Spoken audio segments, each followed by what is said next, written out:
Sakata la msajili wa vyama vya siasa na Chadema lilianza baada ya kada wa Chadema Lembrus Mchome kuwasilisha malalamiko katika ofisi ya msajili kwamba kikao cha Baraza Kuu la Taifa la Chadema kilichofanyika Januari 22 mwaka huu kuchagua wajumbe wa Secretariat wakiwemo katibu mkuu, wajumbe wake hawakutimia na pia kilihudhuriwa na watu ambao sio wajumbe.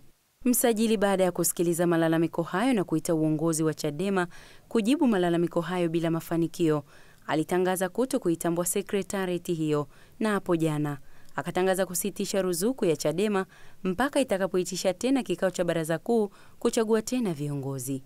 Lakini nini kauli ya wachambuzi wa siasa? Maamuzi mengi ya ndani yatakayokuwa yakifanywa kwa vikao rasmi vya chama yanaweza yakakosa uhalali hapo baadaye kwa wale ambao wataona kwamba kuna sababu ya kwenda kuhoji pengine hata katika vyombo vya kimaamuzi ikiwemo mahakama, kwa kuona kwamba yalifanywa maamuzi na watu ambao kwa mujibu wa utaratibu wa kisheria, kwa sababu unampa mamlaka msajili wa vyama vya siasa kama mlezi na msimamizi wa taratibu za kisheria za masuala yote ya vyama vya siasa, na kwa kuwa tayari ameshaondoa ule uhalali wa Secretariat ile, maana yake kwamba maamuzi yatakayofanywa iwe ni kuteua wagombea kama wataamua kushiriki katika uchaguzi ama maamuzi mengine ya msingi yatakayofanywa ndani ya chama yanaweza kukosa uhalali. Viko baadhi ya vyama ambavyo vinaweza kufanya kujiendesha bila kuwa na ruzuku, kwa sababu tunafahamu vyama ambavyo havina wabunge na vyama vile vidogo vidogo vimekuwepo kwa muda mrefu na vimekuwa vikijiendesha, lakini ni kwa mwendo wa kusuasua sana. Kukosekana kwa ruzuku maana yake kutapunguza kasi.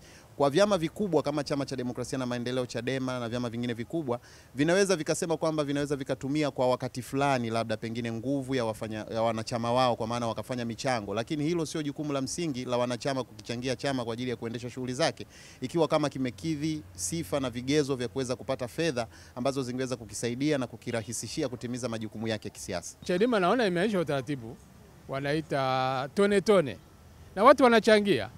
Nadhani kinachotakiwa kufanyika saa hizi pengine Chadema imarishe zaidi mfumo na utaratibu na kuimarisha hiyo mkakati wake wa kukusanya pesa kwa ajili ya kuendesha chama kutoka kwa wapenzi, kutoka kwa wanachama, kutoka kwa watu mbalimbali na taasisi mbalimbali ambao wanapenda mabadiliko ya kisasa Tanzania, ili chama kiweze kuendelea na shughuli zake.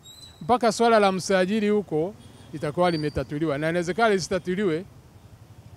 lisitatuliwe kabla ya uchaguzi. Kipi kusoma sheria yenyewe inasema kwamba ukipewa maagizo fulani na msajili ukakiuka, haisemi adhabu ufutie usajili, inasema adhabu ni fine isiyopungua shilingi nafikiri 500,000 mpaka 2,000,000 na kifungo ambacho kizidi miezi 6 mpaka miezi 12 jela. Kwa hiyo itegemea kama maagizo yake hajafuatwa, badala ya kuzuia ruzuku hiyo kifungu cha 4(6) angapiga faini, kwa sababu sheria inampa mamlaka ya kutoa faini.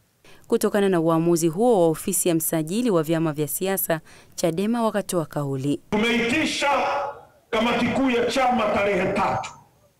Tutarudi kwenye kamati kuu kujadili barua ya msajili na tutatoa mwelekeo wa nchi ni wapi tunaelekea. Katika taarifa ya msajili anasema endapo Chadema itakaidi kutekeleza maamuzi na maelekezo hayo, atazitaka mamlaka zichukue hatua za kisheria za kijinai na kuwasimamisha wanaojifanya viongozi wa Chadema kufanya shughuli za kisiasa.